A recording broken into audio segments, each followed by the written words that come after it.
You see that right there. You see that, and we have a wind gust. Max is talking to me saying there's 129 mile per hour wind gust recorded, but our window here is a hurricane-proof glass door, and it has been bowing, and so we wanted to step away from that. It looks so much like the hurricane I always describe to people, and that is a washing machine. You have all of this water, you have all of this wind, and you can't see anything.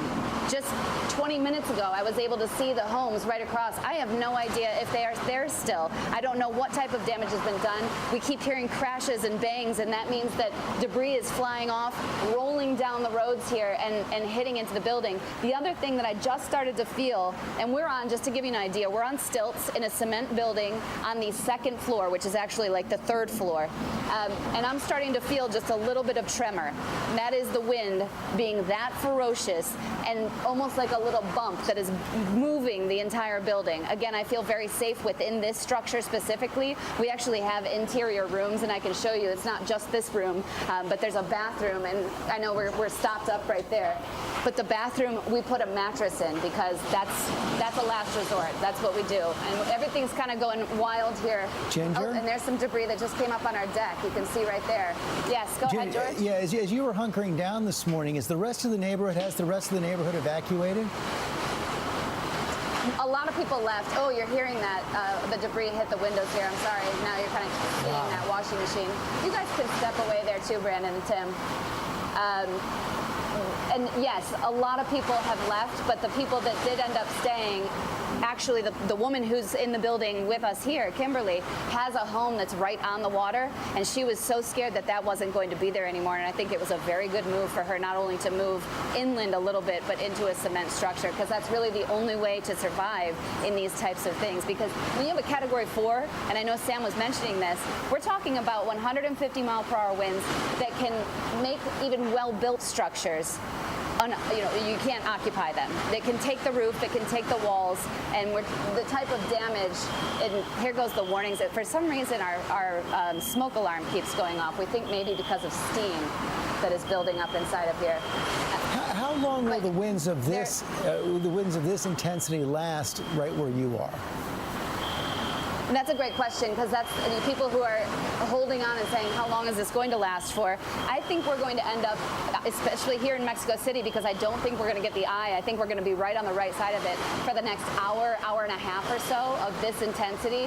That is where you get the damage. If the first gust of 120 doesn't do it, the next gust of 130 can do it. And you've got time to do it. Fortunately, as David was mentioning, this thing is slicing in comparison to a lot of the other hurricanes that we've dealt with recently.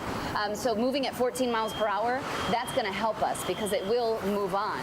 The other thing that I mentioned earlier that I am really more concerned about is the water on the backside of this, the surge that could still come. It's not just surge on the front, it's surge overall. And I don't know if you can see here, we have the doors shut, water's bubbling up from outside, just from the rain alone. That is not from surge or anything. That's just from rain alone kind of entering this condo and taking over the floors. So that's the very minimal damage that we'll be seeing here. The power lines are just dancing outside of there. Not something that you'd want to be a part of. And so much, doesn't it look like a car wash? That's what it looks like. It looks like we're inside of a car wash that has 129 mile per hour winds. Yeah, we can tell. I can't imagine what it's like just to be a few feet from it right there, Ginger. Well, now I want to pull away and give people a sense of the scale of this storm. Look at a shot of the storm of Hurricane Michael from space right there. And you can see, and Ginger was talking about this earlier, that well-formed eye there. President Trump calling this a monster storm as well earlier today. Just a massive storm moving so quickly across Florida and into Georgia. Want to go back on the ground now to WPLG's Terrell Forney in Apalachicola. George, we are seeing the devastating impact that Hurricane Michael is having in areas along the Florida Panhandle. Take a look behind me. You can see all of that driving rain. Look at those palm trees. They are no match to all of the wind that is pushing in from the Gulf. This has been the scene here in Apalachicola throughout the entire day.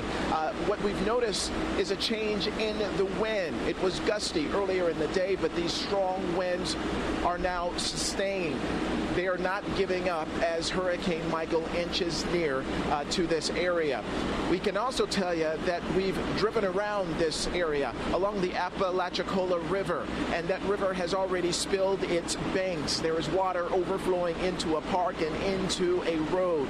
Storm surge was a big threat in this community. Forecasters were saying they were expecting between 9 and 12 feet of storm surge, a deadly number for any community, especially when you consider that many of the structures in this area are one-story structures. Take a look over there. You can see a huge tree that is down. It has fallen on a fence next to a home. This is the situation that we have seen driving the roads through Apalachicola as well. We also know that there are a number of down power lines. Power has been out for a number of hours here as the storm inches near this community. George? It is closing in. Terrell, thanks very much. I want to go to Washington now. Kenneth Moten at FEMA headquarters, where they have been going around the clock as it preparing for this storm. And Kenneth, we already heard Brock Long in the briefings earlier today saying his biggest concern is people didn't have enough time to get out. Not enough people got out. And he called it the worst type of storm, unprecedented. Words you don't want to hear from someone in that post, George. But this is a massive federal response. As you just mentioned, FEMA Administrator Brock Long, he was at the White House updating President Trump. He just returned here to FEMA headquarters to the Nerve Center for this massive federal response to hold an interagency call with local and state officials in the Southeast. As you see, rows and rows of people behind me, they are coordinating this federal effort. FEMA says it has thousands of people on the ground in the Southeast, 3,000 people to be exact, so that they can respond and mobilize quickly to those areas hit by this storm. Now, as you know, FEMA says it is monitoring the situation. Other headlines from them, George, the focus post-storm will be on getting those roads open to get those first responders in after the storm. And due to down trees and down power lines, the agency is preparing for electricity to really be out for weeks. FEMA is also worried about those buildings in Florida that were built before 2001, George, that apparently do not have the same codes, building codes, construction codes. And what we understand is that those built before 2001 really likely won't be able to withstand a Category 3 storm. And we know that we're dealing with a Cat 4 here. Last night,